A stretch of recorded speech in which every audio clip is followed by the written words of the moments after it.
Welcome into Other People's Shoes. I'm your host, Neil, and today I get the privilege of sitting with one of my longtime friends. His name's Dan Gregory. Dan is currently a pastor at the Living Room Church in Central Point, Oregon. Now, Dan's going to be talking about today discouragement and how to counteract that in your life. Now, just because he's a pastor, I hope your ears are not turned off. I hope they're turned back on because he has some amazing stuff to say. Are you ready? Because you know I am. Let's go. Hey, come take a walk with me. Not like you used to do.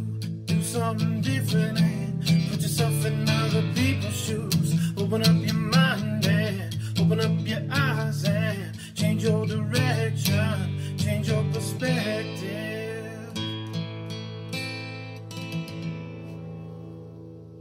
Welcome into Other People's Shoes. I'm your host, Neil, and today I get the privilege, like I said, of talking with a longtime friend. I'm going to give you a little disclaimer ahead of time. We are sitting outside of my favorite place of Starbucks, so you are going to hear some cars in the background, so hopefully that doesn't detract from you too much. But I do want to tell you about this guy, Dan, that I sit across from. First off, I've never seen anyone hit a golf ball in person as high as he can. I have joked for years that we should put a stewardess on the golf ball because it's up in the air so long. He in my mind is not the Tiger Woods of golf, but he sure as heck darn near close. So Dan, what a way to intro you, right? I know, right? I might add that I don't know anybody who can hit it quite as far out of bounds as I can either. So there was that one time we were playing at Bear Creek. I don't know if you remember this, and the club slipped out of my hand, and I'm looking for the ball, and I was making this helicopter sound. My club was into the brush, So you're saying now that you did that accidentally? Yes. Okay. It wasn't because you were stuck in the sand trap. Admitting that there was a lot of that. But anyway, Dan, we've traveled a lot of roads together. We grew up around each other.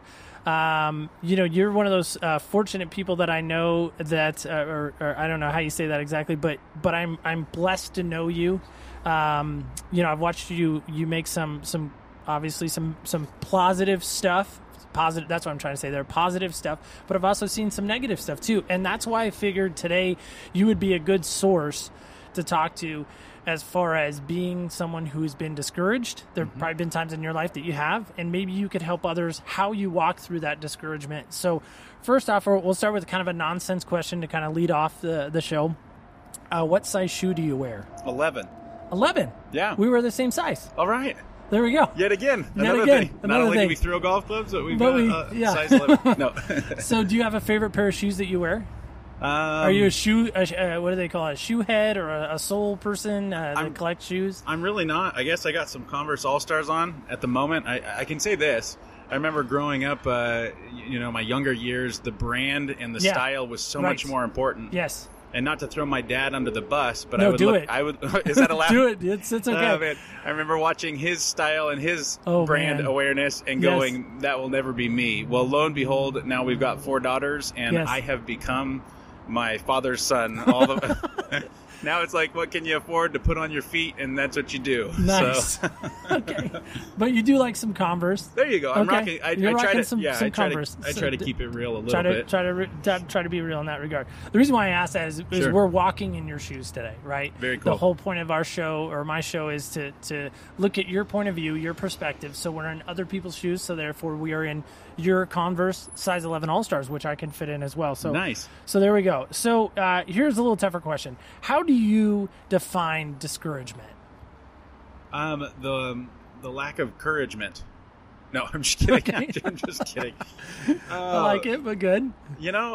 Discouragement. How would I define it? Yeah. I'd probably say that you've got a goal or you've got a positive direction that you're trying to head towards, and whether it's outside or in external or internal influences, it seems like it's an impossibility. Maybe it's closely related to shame, the inability to go in the direction that you're feeling called or that you would want to go. And all of a sudden you've got the courage to step in a direction, and all of a sudden there's things, boundaries, barriers, things that get in the way of that. Okay. Webster's defines it as a loss of confidence or enthusiasm, dispiritedness. Dispiritedness. That's a tough word to get out. So you could call it the lack of spirit. Yes, I would say that. The lack of spirit. It sounds kind of spiritual, though, Neil. I don't know. Well, maybe we need, that's where we are. So, why do you, and I know you can't really speak for a whole general population of people, but you interact with people. Mm-hmm. You have a job and you're working with the public, and you've worked for the public for, a number of years, just, in and out of different environments. But why do you think people struggle so much with discouragement in your experience? I think it's a place where people will hit kind of that they are void of hope, whether they're trying to set out on a particular goal in mind or a particular direction for their life, or maybe a lack of purposefulness in their life.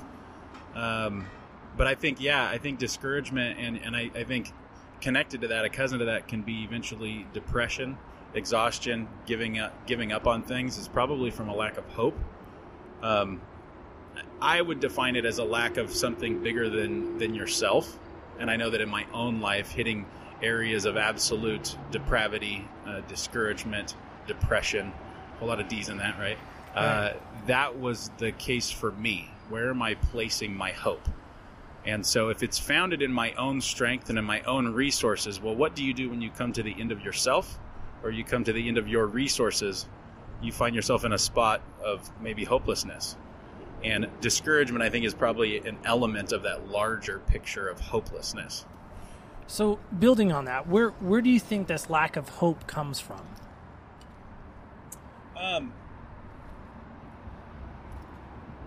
Sorry. It's okay. I shouldn't put that on there. You might have to edit that out later. Okay. It's all right. We'll work with it. Sorry, could you rephrase the question again? Yes. So where do you think the lack of hope comes from? Building on that discouragement, and you were talking about kind of a hopelessness and all that. Where do you think that lack of hope comes from? Because you said they kind of go together, right? Yeah. Discouragement, lack of hope. Where do those two maybe meet, marry, whatever you want to say? Where do they come together in your mind?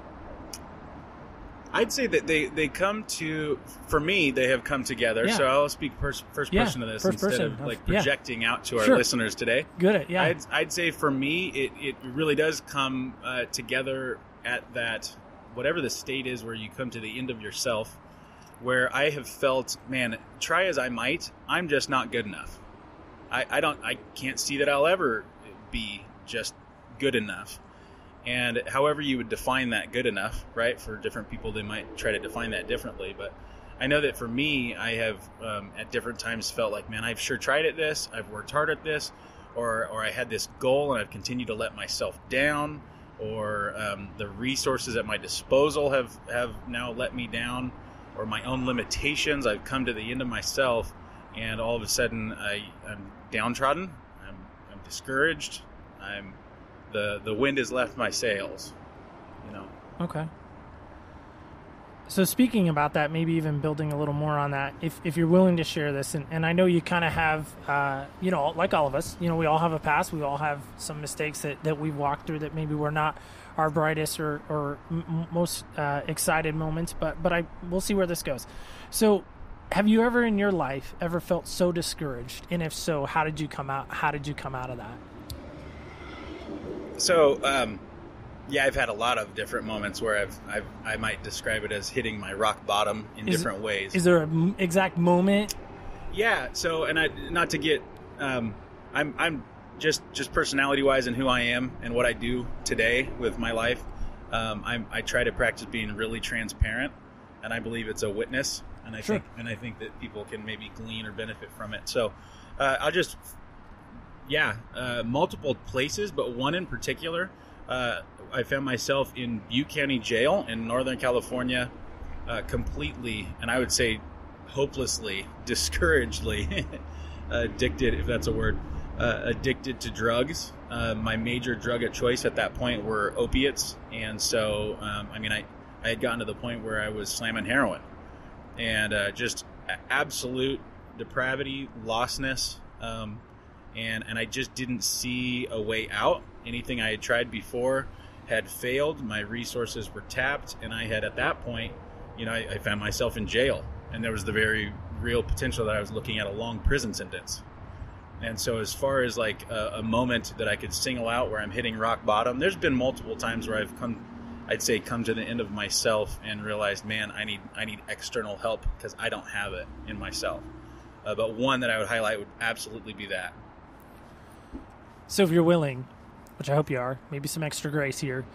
What did that look like when you were sitting in that jail? What was that moment? What did it feel like? Do you remember? I mean, I don't know how long ago it was. And... Yeah, so this was immediately following Father's Day 2004, if I'm right on the year on that. Okay. My dad happens to be a pastor. Had to call him on Father's Day. So you're a PK? I'm a PK, yeah. Okay. So that compiles things, I'm sure. By all definition. In fact, yeah, let's get even crazier. I'm an only child that had two brothers that died when they were babies. And so I bring a whole bunch of, issues and psychological what have you. But yeah, so as an only child of a dad who happens to be a pastor and grow up that way, that's so I found myself here finally getting arrested Father's Day 2004, needing to call my dad from jail, and instead of saying, "Hey Dad, happy Father's Day," I'm sure it was a Sunday afternoon at that point, so he'd probably preached the Father's Day message that Sunday. Has to get a phone call from his only child saying, "Hey, I'm hopelessly addicted, and now I'm arrested and looking at prison time." I can't imagine his perspective to that phone call, but I know mine was desperation. What am I going to do? And so, so I found myself, and so immediately I'm in a jail pod. They called them pod with quite a few other inmates. And so my detoxing days of getting away from drugs initially for that round in particular was in this jail pod where the sickness hits you and you feel terrible as the drugs are leaving your body. It was about the 5th day in that, actually, it was probably about my 3rd day in. I had planned, I know suicidal tendencies and I know suicidal thoughts because on my 3rd day in, I was planning on if the judge released me as everybody was anticipating he was going to release me on my own recognizance to return for a sentencing date. I had planned my own how I was going to commit suicide. Wow. So I know depravity. I know that feeling of hopelessness, discouragement. Dan, and I'm going to jump in just for a quick sec, and then I want to get back to you. That, to me, is why you're the perfect person for this. And when I say perfect, I don't mean like you're spotless. You've done everything 100% correct. But when I'm thinking about people to talk about discouragement, mm-hmm. I think that's why you came to my mind so fast, is because of this story, because of what you've walked through. Because I think if you can walk through something like this and make it out the other side, I believe there's hope. Oh, man. For others, right? Absolutely. So speak to that maybe now. So, I finish your thought, of course. No problem. I'd probably throw a disclaimer here in my definition for how my story unfolds. I look back and I say there are so many moments where it wasn't just coincidence or random happenstance that I see miraculous things happening in my story, one after the other. And we probably don't have time for all of those in it here today. But on this one, I was actually supposed to be before the judge on my 3rd day in. No one other than myself probably knew, and God, as He's listening, knows my heart. I was planning this suicide, and for some reason the judge worked through all the people in his caseload that day, and I believe he was about to come to my name. I think I was about the last one left, and for some reason he said, "Oh, we're out of time. Let's schedule we'll see inmate Gregory on a couple days from now." And I was so disappointed and upset because I was really looking forward to ending my life, as weird as that might sound. And for some reason he sends me back to my jail pod. And it was around my 5th day in that I was underneath the sheets of this jail bunk, and I was really further contemplating suicide, wanting to give up, thinking of ways maybe I could end my life in there.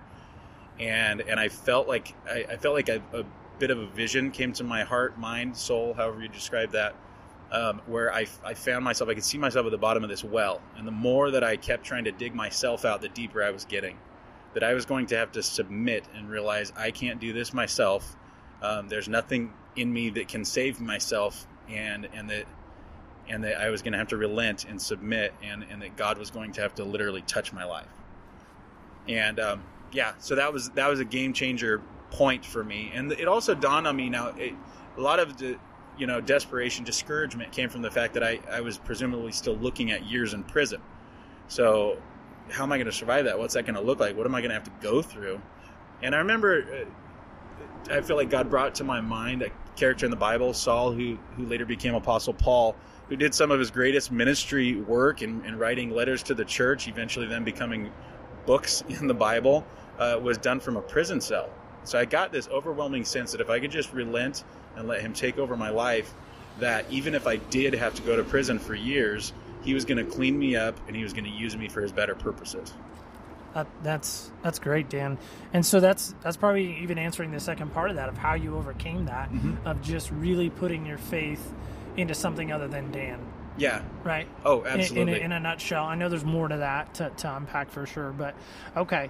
So what would you tell somebody right now? I mean, obviously we're sitting outside of a coffee house. It's a natural thing to go to coffee with somebody. So imagine that. You're sitting at coffee with somebody and they're saying, hey, Dan, I'm really struggling with this discouragement idea, and maybe they're having suicidal thoughts as well, because as bad as I hate to admit it, our society seems to be that's the go-to thing, right? My life sucks, people are mean to me, people are bullying me, and I'm not dismissing any of that, but then that ends up, what happens is they make that permanent choice for a temporary solution, or maybe I said that badly, but what would you tell somebody right now as far as if they were struggling with discouragement?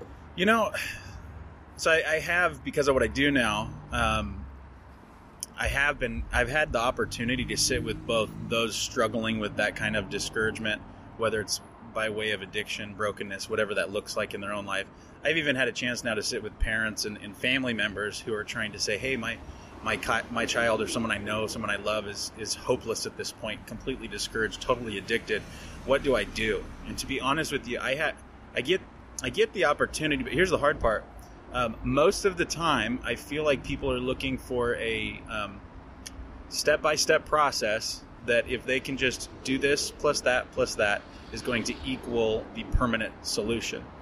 And while the steps and even those 12 steps within the NA and AA programs, while there are steps and there are practical motions to be made, what I have to keep coming to is for me, and from what I've seen of those around me, long-term permanent freedom from whatever your brand, I'll put it this way, whatever your style or your brand of brokenness is, right, your brand of desperation and doubt and discouragement and depression is, for me, it was a relational thing. And so when I sit with you, and by relationship, I mean, for me, it was this absolute relationship with Jesus. Now, I had been raised in a Christian home. I had been brought up with Christian morals and standards, a Judeo-Christian worldview around me. But when it came down at the end of the day, me stepping away from this addiction, I just couldn't do it myself. And it wasn't religious beliefs. It wasn't even the presence of accountability in my life or having a sponsor. While those things are good and they have their place, at the very core of it, the issue was when no one else was in the room except for myself. And so while most of the time people have sought out solutions from me of like, hey, you got clean from this. What'd you do? And they're looking for like a check-by-check to-do list that will just equate to them being set free. I have to say, first of all, it starts with the foundation of knowing God personally. It wasn't just that I had Bible verses or a belief system or religious tendencies to throw at it or rituals to throw at it. And so I don't know. Does that make sense? That kind of answer the question? I think it does, because at least for me, right, I picture this golden elevator. I'm stealing this from a very famous speaker, but he talks about, taking the stairs, and there's this golden elevator to success, right? Mm-hmm. We get in the elevator, we punch the top floor, and it's going up, and it's mirrored, and it's all this stuff, and we get out of this golden elevator, and we're like, all right, we've arrived, we've achieved it. But the reality is life doesn't work that way. You have to take the stairs, and his metaphor on that is every step requires something. Accountability, it takes hard work, it takes, maybe you take 2 steps one day and you go back 7 steps, but you're constantly moving up these stairs at a slow kind of turtle-ish, lack of a better word, turtlishly pace. And so I guess that's what you're saying is it took time. It wasn't this arrival moment, and it wasn't this, hey, here's 9 steps on how I got clean. There isn't any of that. I would say, yeah. I'm trying to talk in street level terms and not such spiritual jargon to throw or confuse anybody, even myself, right? But I'll put it this way. There was a moment where the only thing I can attribute it to is similar to the stories that you might read about in the Bible, where a guy was blind, met Jesus, now he can see. You know, you can get this picture that the public around him, the culture is even asking him, his family and friends or whoever is asking him, how did it happen? How did it happen? He goes, I don't know how it happened, but he did it. He's over there. His name's Jesus. Right. And so to some level in my life, there were these key moments in that, and a couple, or at least one in particular even, where it was like, I can't tell you the ins and outs of why and how exactly it worked. All I know is that I was a blind guy, or I was stuck in drugs and brokenness, and then my life was literally touched by him, and there was a permanent change that happened within me. Wow. Now, from that flows, right, there's a moment, we would call it a crisis. There's this moment of being set apart from who you used to be and starting fresh in this new relationship, right? But from that moment, there is this continuing results. And I think that's probably where those steps came, because it was after this moment of change in my life on the heart level that I couldn't do myself. It was legit internal heart change. I can't describe it anything less than miraculous. And there's so many testimonies and other stories of other people who similarly experienced that. It was like that heart change set the foundation so that then when you do take steps, they're actually effective. Because it's almost like, I'll give you an illustration. For years, I had this very deep infection of addiction, okay? Deep infection. And the step-by-steps on how to get out of it was like maybe more like putting Band-Aids on a very deep infection. Well, the root problem's still there. All you're doing is covering it up. If anything, it makes it worse. Right. So it took this unique inside internal hope beyond myself, hope bigger than myself. I've come to the end of myself, where this unique type of deep surgery happened that was beyond myself. And then the step-by-step process, you're right, that there are step-by-steps. So then there's accountability, and there's friends that come along, and there's a new purpose for life, and all of those things that come along that are important. But, yeah, you know, I don't know. You've got more questions for me. I do. So this is from a website called lifehack.org. They have a bunch of articles that come out. So they talk about steps to help you get over discouragement. I just wanted to know what your thoughts were on this. Take the long view. What do you think of that? I mean, is that important? So it's hard for me to not, to some level, spiritualize everything. But I think in reality, we live in a spiritual world, whether we recognize it or not. So for me, it's just reality. Sure. I would liken that to, okay, you're thinking short view, you're thinking day to day, and you have a very small scope compared to the God who created you. So if you can kind of take a step back and try to see the problem through God's eyes, it would be a longer view. I would agree with that. Okay. But the issue is, if it's left in it of yourself to come up with that long view because it's yours, it's still limited. Sure. Does that make sense? No, because again, you're only seeing yours. Yeah. If you're watching a parade, you're only watching the parade Yep. from the front and the back. You're not seeing the parade from the top. Yep. Good way to look at it. No matter what, our limited, finite self, right? Right. Can't see the forest for the tree right in front of us. No matter what, no matter how you chop that. Right. So I would say that makes sense in principle, but I would expand it out larger, and I would say actually try to find God's view of this whole issue. Gotcha. Remember, there is no such thing as failure. There is only education. Oh, you're having fun. I am. That's why you didn't share these with me ahead of time. No, I want you to really struggle with this. Can you read it to me one more time? Yeah, absolutely. So remember, and this is not mine, just for the sure. record too, I borrowed this, but remember, there is no such thing as failure. There is only education. Yeah, I guess if you were to take our entire existence as being human, as being a constant learning process, I could see there's some validity in that. Okay. Right? All right. I still think, though, at the end of the day, if there is no God, then that's a pretty dismal and, like, what's the point of it all? You know what I mean? And I don't want to make the assumption that our listeners don't believe in God or not. Maybe they do or they don't, right?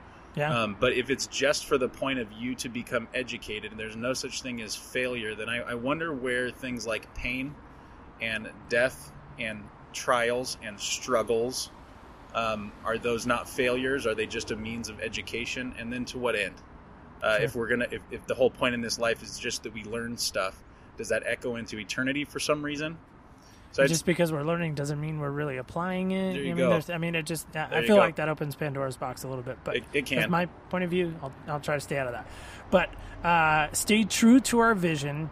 See it again in our mind. That's something, okay, considering what now I do for a living, I think there's quite a bit of truth to that. Like, to me, it depends on how you define vision, right? Is it something that you're seeing right in front of you as a reality currently? Or I've heard it said that people that have vision are those that can see a potential of something that could come to fruition, like a passion in your heart. You know, you've got a vision for doing this podcast. Well, 6 months ago it didn't exist, and now something in your heart was birthed, a specific, unique thing was birthed, and now you've shot towards that vision until now we're sitting with each other with microphones in front of us. Right? So there's something to be said for sure about what I would constantly go, again though, clarifying, is this something I'm dreaming up? Is this just my own thing? What's at the end of the day, what does it achieve? Is there a bigger picture to this than just my vision? Sure. Don't let our ego get in the way of our development. Oh man. Yeah. It's hard to hear those kind of things and not start pulling Bible verses that also like come alongside and hold hands with that. But the truth is, yeah, absolutely. And let me tell you, just honestly, since we are the transparent group, like this is part of my vision for my life. Right. If anybody can glean from my own mistakes, truth is, I had someone a long time ago ask me, Dan, I understand you getting, trying some drugs a little bit, partying a little bit, but dude, like, how do you go? Like, I mean, I was reckless. I was ruthless, slamming heroin and anything I could like put into a needle. How do you get that far, And it was right then and there, it dawned on me, this is years later, I said, you know what it is? I think it's because I'm a storyteller. He goes, what?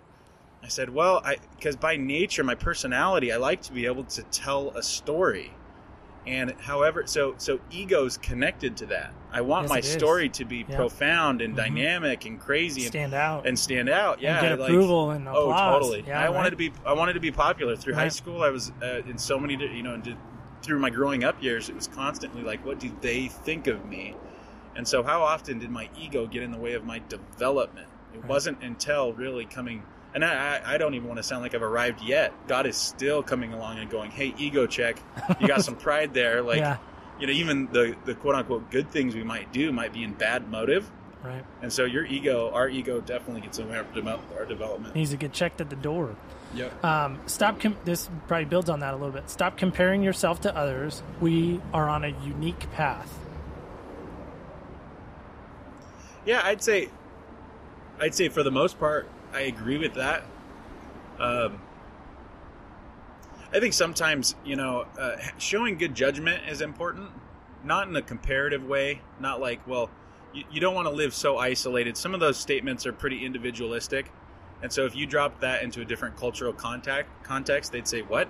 It's like you're trying to live on an island with your own vision, doing your own things completely on your own so that it can serve you, right?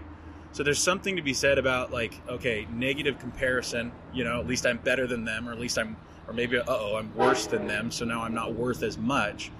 All of those things are not good perspectives to have, but to kind of have, I guess, living in a little more community and actually recognizing, well, there are other people around. It's okay to have good judgment in discerning who and what's around you. But it's kind of what your heart does with it. I think that's the most important. Right. Detach from rewards, focus on the actions, and giving our best work. Hey, that's it. Yeah. We live in, I think what, especially in our Western world of today, is that we're shaped both by, I guess, our nature and then culture around us as well to be consumers. So reward drivenness runs rampant. Like, I'm not going to do it unless it fits me well, or if it benefits me well, or what's my reward at the end of this whole thing, right? And so I think there's some truth in that statement of saying, like, what's the point of the work at hand more than what the end result is going to be. Okay. Change our rules for being happy. Change our rules for being happy. Oh, man. I would probably start out of the gate by shooting happiness to bits. Right. Because my goal is to not be happy. I think of happy as kind of a flippant thing that's emotionally driven, and it's temporary. It's typically temporary. You and I are sitting here together right now, and I'm happy for the most part. I don't know about this microphone in front of my face, but I think we're doing pretty good. We're doing all right. And I'm happy, right? Well, someone comes up and punches me in the face, and all of a sudden now my happiness dissolves, right?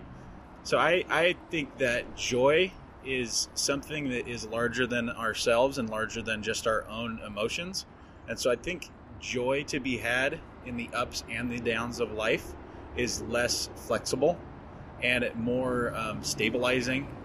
It's more of a sustenance thing that will last you longer than just trying to seek out happiness. Right. And the truth is there's a lot of people that are, my old drug addict ways, and I'm sure I still have even other types of tendencies in my life, where the pursuit of temporary gratitude, temporary instant gratification, temporary happiness leads us towards some really evil stuff that after you're done with that action, you look back at it and go, man, now I'm really depressed. So shoot it anyway. Yeah. Consider who you're spending time with. I think that's important too, right? Oh, absolutely. Who you surround yourself by.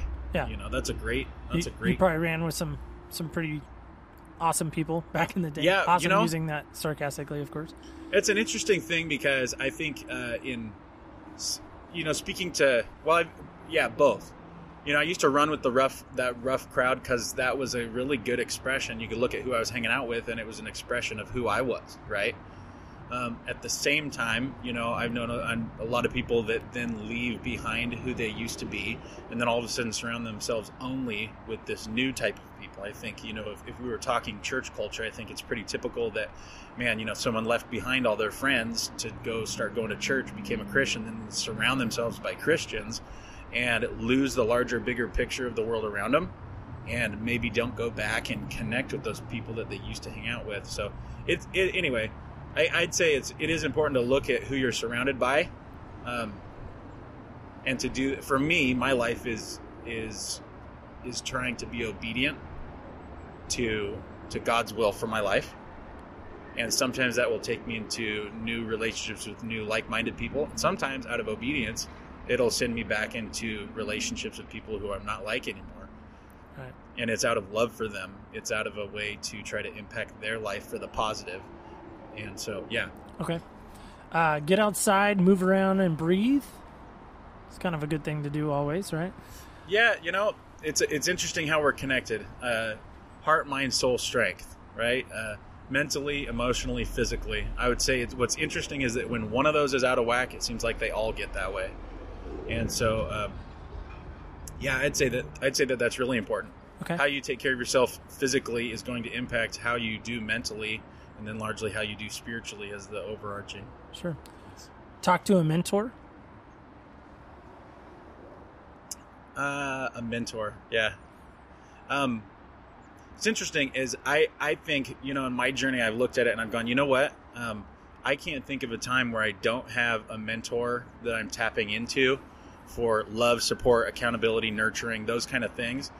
However, also, I think that as you're being mentored, you should also kind of recognize you're a link in the chain, and that you should be mentoring someone else as the time's right. Like, obviously the first week out of jail, I wasn't turning around and trying to mentor someone on how to get free from drugs. Because it was pretty early on in one hand, that's true. Yeah. On the other hand, I was starting a Bible study in the rehab center I was at. So I guess, you know what? All right, well. Like,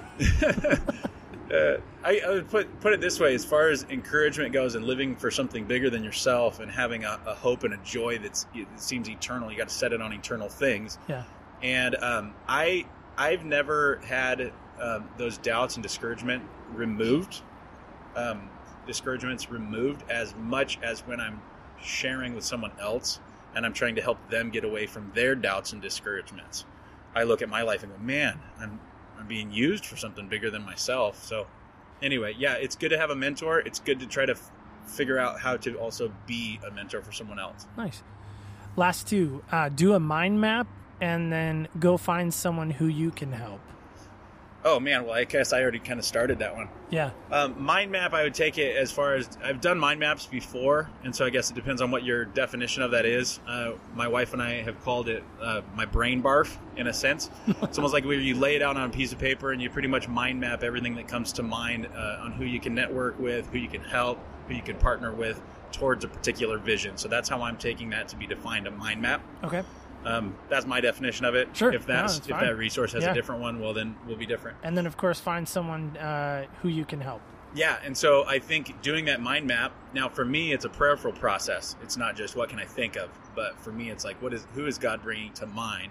And I think it does link to, I guess, my answer for that other question, which is doing this mind map going, God, who's in my circles, who's in my life, and how can I help someone else? I'm receiving this mentoring. Now, who can I be a mentor to is huge. A link on that chain continues to come to mind. So. Yeah. So you're a parent. You alluded to 4 girls. 4 girls. Yeah, Forgive me. 4 girls. You're good, man. 4 girls. And your wife At makes. this point, I just count them. Number 1, 2, 3, 4. We're good. So you have a girls' basketball team. Oh my goodness. Your wife could be on the basketball team too. You ain't kidding. So as a parent now, what do you believe parents should be teaching their kids about discouragement? I think an awareness that it exists. I think that oftentimes parents maybe are a little bit more, how should I phrase it? Maybe more fearful of their children's mistakes, fearful of the fact that their kids are going to make mistakes, that their kids are going to disobey, that their kids are going to struggle with issues of the heart, and to kind of cast aside the fear from that and help instead of proactively prepare for that and try to show our kids that the number one safe place for them to turn is home. I think that sometimes parents have a little bit more, maybe because the fear, and it might be, doubled over too, fear that my kids are going to get hurt, fear that my kids are going to somehow fail. That fear can produce an environment where going home with my problems, home is the least safe place for my issues. And so that's one thing. I think that, out of that, the other thing I was going to bring to that would be, sometimes as parents, at least for me, maybe I'm so egotistical, whatever, maybe it's just me. I doubt that, but go on. Could be. Okay. I think sometimes the public perception that I'm a good dad or I'm a good person based on how my kids are acting, sometimes, example, if my kids are acting up in the middle of a store and I'm like, oh my goodness, we got to get out of here. Stop it. You're embarrassing me. Whatever. I think as to answer directly that question, how do we as parents help with the discouragement thing is to be able to say, look, you struggle with your own nature and you struggle with your own choices, and this is the safest place for you, and I love you, I'm present with you in all ways, and my goal is to not just get your behaviors to act, to get better. My goal is not just to have your behaviors be correct or get good grades on that report card, but instead what's going on in your heart. Because the truth is our kids are going to trip and they're going to fall on smaller levels and on larger levels. And how do we model for them that the safest place for them is with us, and that ultimately, in my worldview, the safest place for them is actually the God who has restored me. And so if he's the safest place for me in my drug addiction, then he's also the safest place for my kids and whatever they're going to be challenged with, no matter the level of their depravity, depression, and bad choices. And so really, for me, it's a unique thing when you talk about parenting, because I really feel like we're partnering with God on the upbringing of these kids. This is not just how are Dan and Ashley doing at raising their kids. To me, it's a partnership. I feel like he's entrusted us with these, and in my world, little girls, right? So how do I provide for, protect, and ultimately, holistically, in every way, mentally, physically, spiritually, how do I bring them up? And to be honest, just the depression or discouragement is just one tiny nuance, one fragment of what they're gonna come up against. Especially with girls nowadays, and I have one too, and she's 11 going on 17, and she's an only, so at least you have your girls to kind of counteract some sibling stuff. Actually, since you're bringing up parenting, and I don't know if this fits in with direction. For me, stepping away, and I've described it as more of like a 3-step process. My discouragement was also directly tied to that addiction, right? That was just impossible to get away from. Right. And you're bringing up a parenting concept. What's interesting is that I describe it often to people that I was adopted. And a lot of people go, well, wait, no, I know your dad. You're not adopted. No, I was like... You look too much like your mom to be adopted. Yeah, right? Which is a good thing. Amen. Yeah. Sorry, I got you off track. No, you're good. In regards to adoption, and the Bible talks about God as our Father and our ultimate parent in that sense, like Father, the source, our Father, is that when you're adopted into a new home, this is how I kind of define it for people sometimes, because they'll want to know, how did you get away from your depression, your discouragement, your addiction? Yeah. I say, I was adopted. And I kind of go, what? And I really feel like God, through what he did for me through Christ alone, it's this adoption process where God becomes your heavenly Father. It's not some religious thing. It's a relationship thing. Well, if you look at what adoption is, there's a couple other elements to it. So you get adopted, you get the father's last name, you get to be into that family. You're adopted to him alone. But then you look around, if you were adopted into a family, you'd also start looking around and going, hey, do I have other siblings here? Do I have brothers and sisters in this family? You look around and go, man, I've got brothers and sisters. And that's an element that brings accountability, love, fellowship, support. You can express yourself to them. You can also go, hey, you guys have been adopted just like me out of the brokenness that we were in. That's amazing. But then the last piece, and for me this was game changer, the last piece of that adoption was it's not just about him, and it's not just about the family you're now a part of, but also you have the Father's mission at heart. Now, not only do you have this love and relationship, but you also have the responsibility of the fact that you've been adopted by the King of Kings, right? And so for me, that was like, that last piece was a real game changer, where it went from my personal quote-unquote spiritual walk to realizing, okay, there's other brothers and sisters. We might call that the church, right? The family of God, and then eventually, finally, God had an actual mission for my life that was bigger than myself. And so all of a sudden now, this more kind of new God-driven, purpose-driven lifestyle, all of a sudden that was so sacred that it trumped every bit of doubt and depression and discouragement that I was facing. So with my kids, so to answer, like, a little fuller answer, I want to help take them on that journey that I've experienced, where they can too go, hey, it's not just Dad's not my only dad. He's my earthly dad. He's my biological dad, sure. But I want them to see that they're daughters of the King of Kings, and that they are also part of a larger family, the church, and that God has a unique vision, responsibility, purpose for their lives. And I think, yeah, they're going to trip, they're going to fall, they'll face moments of discouragement. Happiness can come and go. But his presence in their life is going to bring an eternal joy that will continue to push them through. So my goal as a dad is to bring them on at least that 3-part journey. That's awesome. So that's so good. So we're going to play a game. I'd like to close the show out with a game. It's an amazing cup. I love it. I love that cup. So you're going to roll the die that's in here, and I got a question for you to close with. Oh my goodness.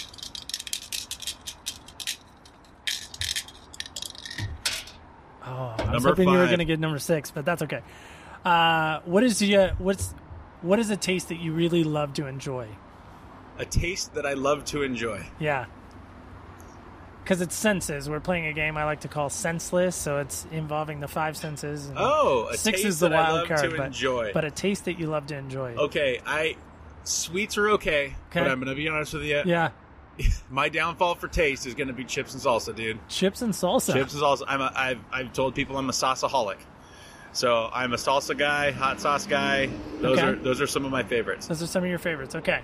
So I'm going to give you the last word. Dan, is there anything left you can think of that really would help somebody with discouragement? Again, I know we kind of already talked about it a little bit, but you get the final thought. What would you say, again, just as far as discouragement, kind of putting a nice little bow on it? Yeah, I guess to put a bow on it, because I don't know who our listener base is. I don't either. So I'm trying to be present in that. Yeah. And I don't know either. And it hasn't been stated yet, but maybe they're picking up on it at this point. But having been a drug addict who's been set free, and now what I do with my life is I'm a church planting pastor. I'm pastor of church. We start new churches, new areas, because I love to see people find the freedom that I've been able to have. So if we're talking to just discouragement, right, and all that can be packed into that one absolutely. word, right? That minivan, right? We're just packing it up, right? What I would say is the quicker that you can come to the end of yourself, the quicker that you can kind of realize that you don't have it all, and then you're going to need to reach out to an external source who does have it all. The quicker you can go on that journey, I think the quicker that the discouragement is actually going to leave. And that sounds contradictory. That sounds like, countercultural. It is, because the world around us says, try harder. It is in you. The answer's in you. It's in you. It's in you. But I've sat with too many people who have more money and influence and education, but they have this problem that they just can't get around. And it's like, I can see you need to come to the end of yourself. You need to just come to the end of yourself so that you can finally reach outside of yourself and go, God, if you're listening, if you're real, and I've been there going, if, would you touch my life? And it's not religion that gets you there. It's not a bunch of doctrinal answers or statements that get you there. It's really a relational thing. God, would you be my father? And that's the reason I'm still alive today. That's not even just the reason I don't have discouragement. I get discouraged from different times, but that's what I cling to. I go, Father, are you still there? And truth is, if I could put a bow on it, I would be dead right now if it wasn't for that reality. Come to the end of yourself so that you can grab that external source. So, Dan, how old were you when you were sitting in that jail cell the first time when you called your dad on Father's Day? I think I was 21. You're 21. 21. And you're 36 now? Turning 36 in March, yeah. There you go. Yeah. I got that right. Yeah. That's right. So what would you tell 21-year-old Dan? Oh, my goodness. I lied. I Okay, didn't lie. I misspoke. No, you're good. You're good. But this question came into my heart, and I just go, I got to ask him this. Because really, in hindsight, what would you tell that 21-year-old Dan? Because he's discouraged, right? Yep. You, not that you've arrived, because you've alluded to the fact that you really haven't arrived, Sure. and I believe that. But you're not that 21-year-old Dan anymore. No. You're not. So, talking about discouragement, what would you speak into that 21-year-old Dan right now? I'd probably say, man, that's a good question, Neil. You're putting me on this is good. This is what I wanted. I'd probably say, I might ask myself a question. Actually, if I could go back, I'd probably slap myself silly. You know what I mean? Maybe some punching. Now I'm the dad of daughters, okay? Yeah. I got 4 little girls. I go back and punch that dude in the face. No, if I could... Because he's a womanizer, maybe, yeah? Oh, man, yeah. Okay. He was a broke. Right. Yeah, he was broken in any not way you could judging, think of. You're good. You're good. Speaking to that. Yeah, and this is not a surprise for the people I lead in ministry. It's not a surprise for my family or my wife by any means. They all know that I was a really broken, messed up guy. We probably should have said that at the onset. That you're not divulging anything that hasn't been already shared. Yeah, I've stood in front of. I've had the opportunity to stand in front of large groups of people and just go, story. Here's the deal. This is just another medium that we're using to share that story. That's why I'm totally open. But if I could go back and tell that 21-year-old Dan, what would you tell him? I mean, I think the bottom line that I'd say to him is, hey, what if your story is not about you? I think I would ask that question. It's been years. It wasn't until I was a pastor up in Seattle when a friend finally said, Dan, why'd you go so far? And I feel like God, it was kind of a moment where I felt like God gave me the answer to that question. Yeah. And it was when I said, I'm a storyteller. Well, that 21-year-old was trying to find meaning, trying to find story, trying to find whatever. I had all these different cultural influences from musicians and movies that I had seen. And the picture that the story that I was trying to write at that point in my life as a 21-year-old was all about me. And at that point, I probably had relented. This isn't a comedy. This is a tragedy. This is a drama. This is whatever. And I had just kind of been okay with that, story. And so I think I would go back and go, hey, Dan, what if the story is not about you? And so truth is, once I grasped that there's a larger story for my life being written by someone so much greater than me, now I look back, and how many years is that? 15? Sure. What's 2019 right now? Yeah. It's 2004? About 15 years, a little shy of 15 years. Yeah. I look back and I realize that story wasn't at all about just me. I got kids. I'm married, and I have hundreds of stories now of people that I've gotten a chance to share this hope in the face of discouragement. I would say that. And none of that would have come to fruition had 3 days in, as you described, being 3 days in that cell, you had made the decision that if I'm released, my life is over as it is. Yep. And think about all the lives that would not have been touched, that would not have been impacted. As small as that pebble is in our life, right? Yep. Of how many people would not have been able to hear this redemptive message that you carry. Yeah. I still, no matter what, I go back and I go, man, I was just that blind guy. Right. And I don't know how it works. I know that he's a miracle worker, but he touched my life, and now it's different, and it's not just about my life. Yeah. But that's so strong, Dan. I just want to say thanks again, man. I know you gave up some time to sit with me. We're freezing. We're cold.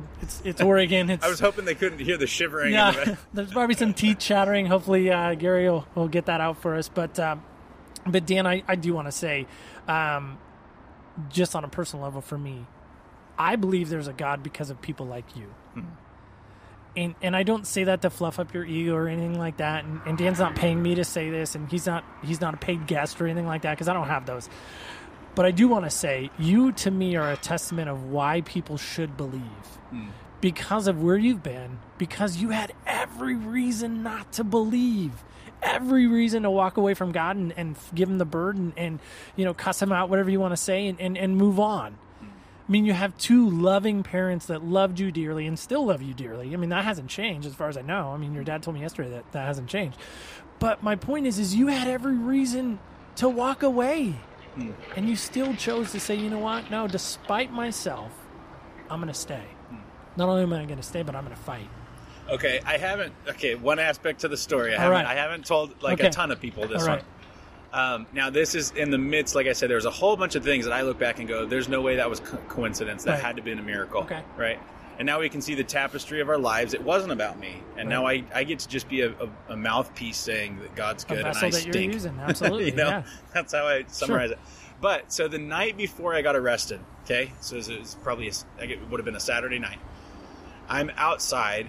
And I am totally tore up. I mean, I don't know how long it'd been without sleeping. And at that point, I was using a lot of different uppers and downers, all kinds of drugs, almost anything I could put in a needle, as crazy as that is, which is really nuts because now I'm more of a germaphobe. The idea of sitting on a couch that's a little dirty scares me, but now, I can't even imagine doing that anymore. I hate needles. That's why I can never do those drugs. But anyway, I'm on this back patio, and I'm totally gouged out, messed up, strung out.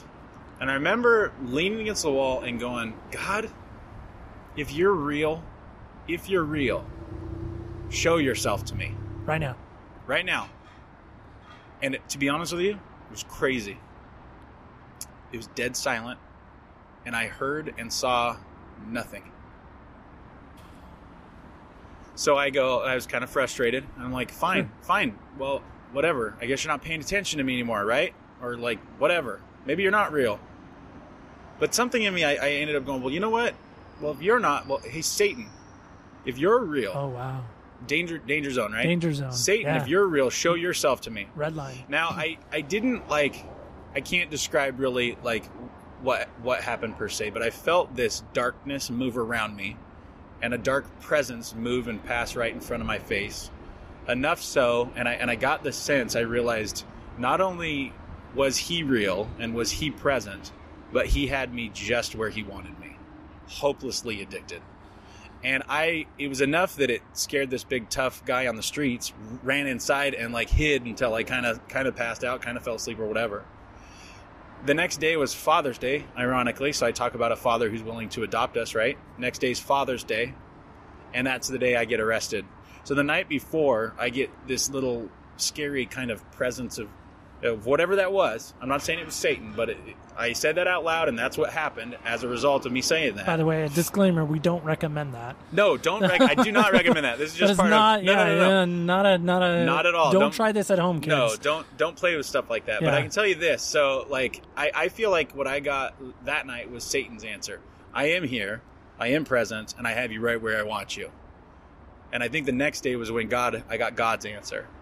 It was a crazy day. The very next day, I got arrested for the one thing that I actually didn't do, amongst all other things. It happened to be Father's Day, and it's a pretty wild story what happened on the day of my arrest. But I'll just put it this way. Looking back, one of the best things that ever happened in my life, I've got a lot of good days now too, but one of the best days of my life was the day I got to get arrested and go to jail. It was like the night before, Satan gave kind of a Peasley little kind of scary answer. And again, I don't suggest playing that game at all. But the very next day was the day I got a chance to get arrested and got a chance to go to jail. And I saw God's hand in my life, and it was like his huge answer. You wonder if I'm here? Well, on Father's Day, you're getting arrested, and I'm going to redeem you through that whole process. I'm going to show you how big I am and how much I am your Savior, and I'm going to do a heart surgery that no one else could. And it's it's real. That's awesome. It's real. Dan, thanks again so much. I appreciate it. And I just want to remind everybody, when you walk in someone else's shoes, you really do get a different perspective in life.